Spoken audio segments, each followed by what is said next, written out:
السلام علیکم جی، امید کرتا ہوں آپ سب لوگ خیر خیریت سے ہوں گے۔ آج قربانی کا دن ہے، لیکن کیا آپ نے کبھی غور کیا ہے کہ قربانی کا مطلب آخر کیا ہے؟ اسے سمجھنے کے لیے ہمیں لفظ قربانی کو سمجھنا ہوگا اور اس فقرے پر بھی غور کرنا ہوگا جو ہم استعمال کرتے ہیں۔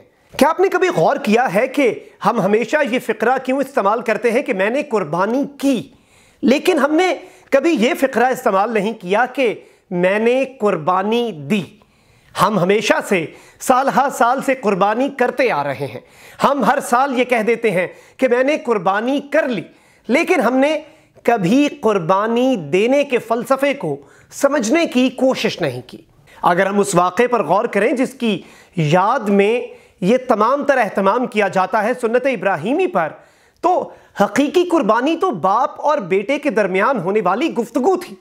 حضرت ابراہیم علیہ السلام نے اپنے بیٹے کی قربانی دینے سے دریغ نہیں کیا، اور حضرت اسماعیل نے اپنی جان کی قربانی دینے سے دریغ نہیں کیا۔ دمبا تو اس قربانی کا فدیہ تھا۔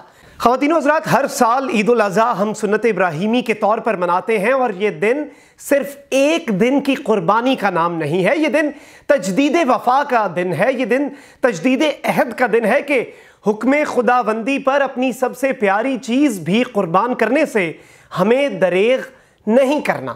اب وہ چیز کوئی بھی آپ کی پیاری چیز ہو سکتی ہے، آپ کا نفس ہو سکتا ہے۔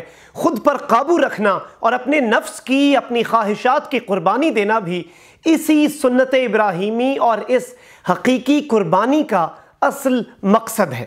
ہمیں آئے دن کوئی نہ کوئی قربانی دینی پڑتی ہے۔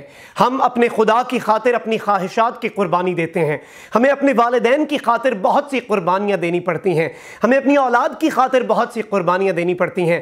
یہ دن ان تمام تر قربانیوں سے تجدید عہد کا دن ہے کہ ہم آئندہ بھی پوری زندگی کسی بھی قسم کی خدا کی راہ میں قربانی دینے سے دریغ نہیں کریں گے۔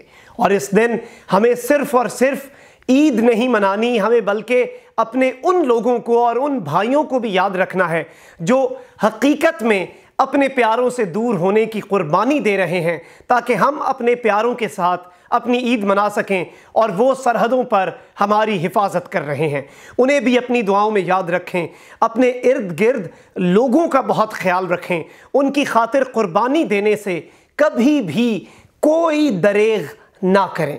آپ سب کو اور آپ کے اہل خانہ کو میری جانب سے دلی عید مبارک۔